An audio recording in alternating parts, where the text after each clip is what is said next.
เป็นบรรยากาศสนามร่มเลยเราไปสาวลงนาหลวงลักษณะของเราไปเป็นผู้ชนะที่เชื่อว่าพญาเทวีพัฒนาส่วนมากของเราไปชนะเป็นลักษณะแก้มโตมีเล็กเยอะกันเล็กเดียวไม่ได้เจอมีเล็กเดียวมาตามเป็นที่มาแทนที่ที่มันเป็นเพียงที่เป็นการเกิดขึ้นในการเล่นของเรา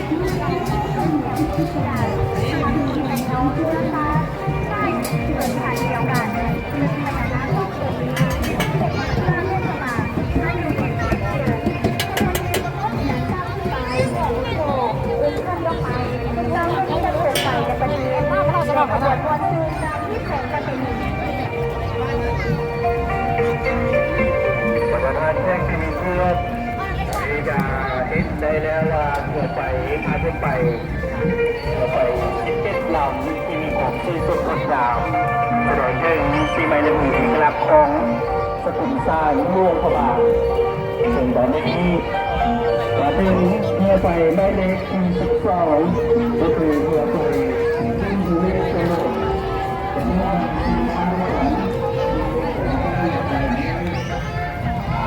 ร้านนี้เกิดมาถึงได้ทำลักษณะของรถไฟรถโบกสายเวงที่ว่าพยาปัสสาววันยุทธะต่อไปไม่หมดไปลำนี้ก็คือรถสายเวงตาใจอยู่ในตาที่สะพานตาบ้าช่วงเมื่อนี้คุณลงเป็นอาหารและมีเที่ยวโค้งมีมวยคืนออกเจ้าลายคุณกดและลุกไม่เที่ยวสองที่ตัวเห่าเดียวกันของนั้นตามพุทธประวัติวรรณคดีลูกกระเวงยังเป็นฐานะห้องน้ำมณีเมฆลาภูมิปกปักษาท้องฟ้าและมหาสมุทรสิ่งนกกระเวงแสดงถึงความสูงสุดงดงามทั้ง5 ประการงามมารยาทงามน้ำใจงามหอยยิ้มงามคำเบาและงามผิวพรรณทางใสที่บริเวณรอบนี้นางสาวจับไฟขบวนผู้ถือผลประโยชน์ของร่วมกันบ้างไหมขบวนจับตัวไฟและขบวนเงินทุน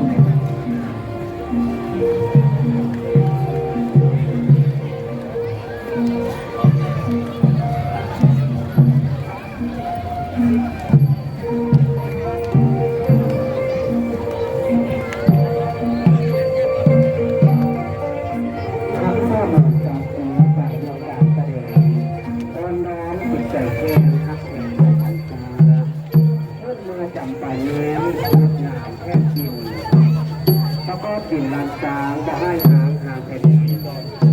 งามดีมารยาทอ่อนน้อมดัดคงขาว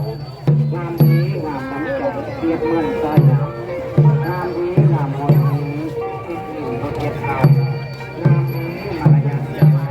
ให้จัดเขาเรียบเจ้า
จะมาถ้าเก่งเหนือไปไม่ได้เป็นคนรวยไปเพื่อรับสอบคนคืนและขบวนการขบวนการไป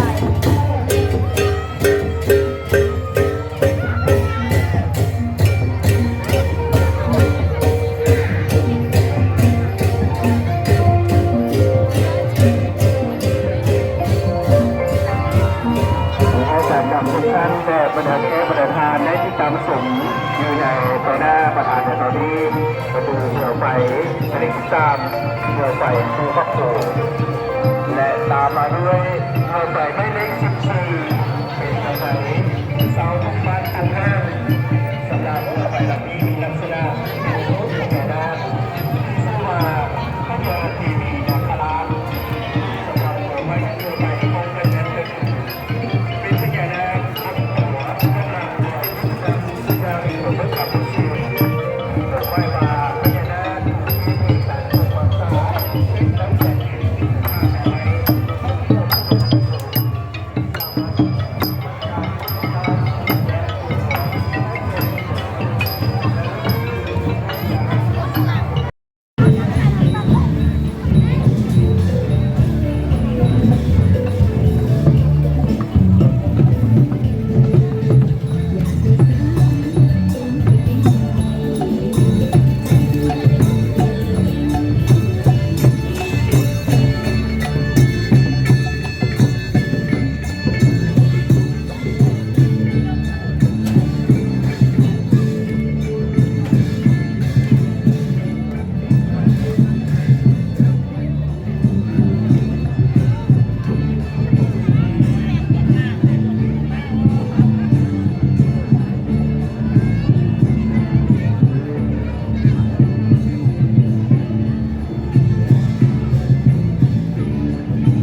สวยมาก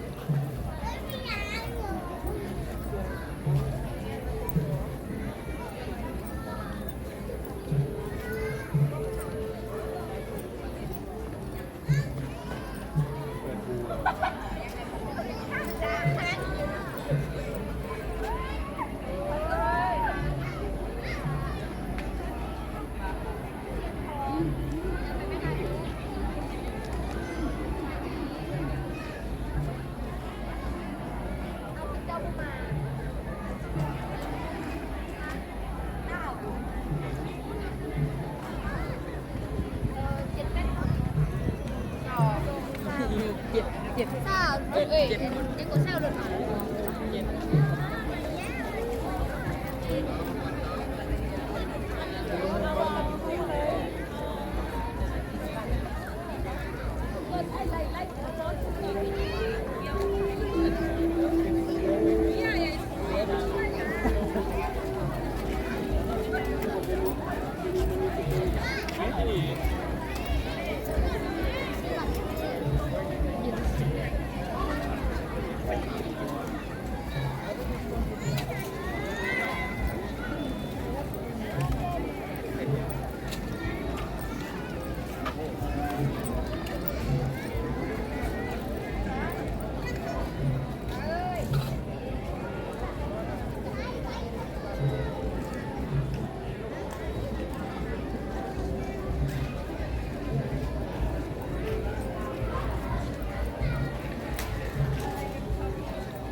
เอ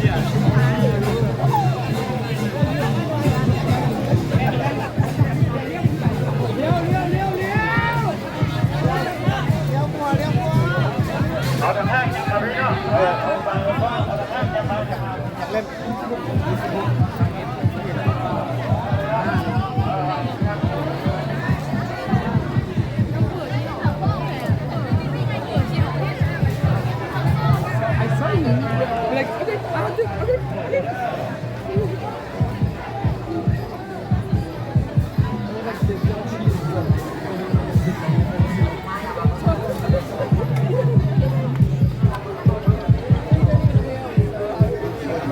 ครับไม่เห็นครับ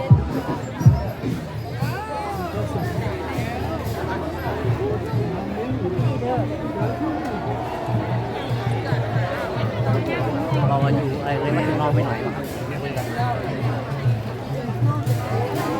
เลยว่าเชียงรองไปหน่อยไหนครับกำลังจะกลับแล้วครับ เดินมาข้างหน้านี้นู่นก็รถจอดอยู่นู่นเดินตามไปเลยนะเดี๋ยวพี่กำลังเดินมาข้างหน้าใกล้ๆไอ้แยกอะไรอ่ะแยกโน่นอยู่แยกไอ้อะไรคอกวัวนู่นน่ะเลยหวยไปไหนเดินไปเลยเจอกันครับ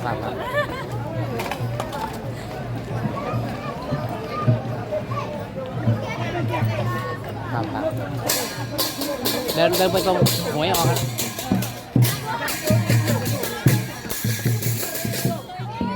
ไม่ออกไปทางนู้นเลยเดิ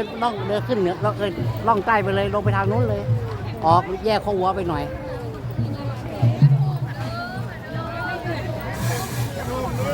ลองถูกเดินไปลำคาญเลยทะลุนู่นเลยง่ายกว่า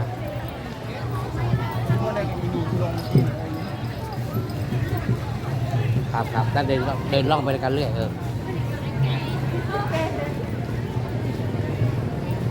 ครับ